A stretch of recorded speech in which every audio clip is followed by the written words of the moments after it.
Hello കൂട്ടുകാരെ, ഇന്നിവിടെ ഉണ്ടാക്കാൻ പോകുന്നത് സാൻഡ്വിച്ചാണ്. അതിനാവശ്യമായ സാധനങ്ങളാണ് പ്ലേറ്റിലിരിക്കുന്നത്. അടുത്ത 2 പീസ് ബ്രെഡാണ് നമുക്ക് ആവശ്യം. അത് ഇഷ്ടമുള്ള ഷേപ്പിൽ നമുക്ക് എടുക്കാവുന്നതാണ്.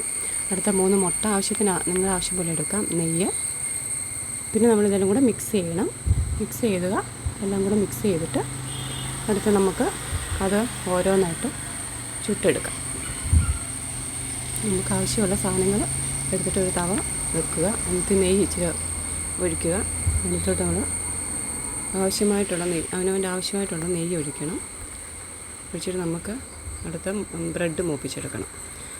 അവനവന് ഇഷ്ടമുള്ള ആകൃതിയിൽ നമുക്ക് മുറിച്ചെടുത്ത് അത് തിരിച്ച് മറിച്ചിട്ട് മൂപ്പിച്ചെടുക്കുക. നെയ്യിൽ മൂപ്പിച്ചെടുക്കണം.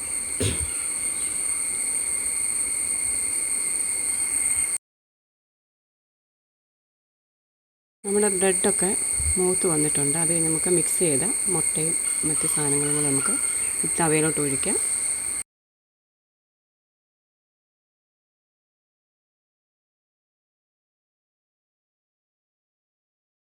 മിക്സ് ഒന്നായി വരുമ്പോഴത്തേന് നമുക്ക് അതിലോട്ട് ബ്രെഡിൻ്റെ പീസ് എടുത്ത് വെക്കാം. അതൊന്ന് മൂത്ത് വരുമ്പം മുട്ടയൊക്കെ ഒന്ന് വെന്ത് വരുമ്പോഴത്തേന് നമുക്ക് തിരിച്ചിട്ട് ടൊമാറ്റോ പീസ് നമുക്കതിന് മണ്ടയ്ക്കോട്ട് വെക്കാവുന്നതാണ്. അത് കഴിഞ്ഞ് നമുക്ക് അടുത്ത ലെയർ ബ്രെഡ് എടുത്ത് വെക്കാം. തിരിച്ചിടുക. നമ്മുടെ സാൻഡ്വിച്ച് റെഡിയാണ്. എല്ലാവരും ഷെയർ ചെയ്യുക, സബ്സ്ക്രൈബ് ചെയ്യുക, സപ്പോർട്ട് ചെയ്യുക.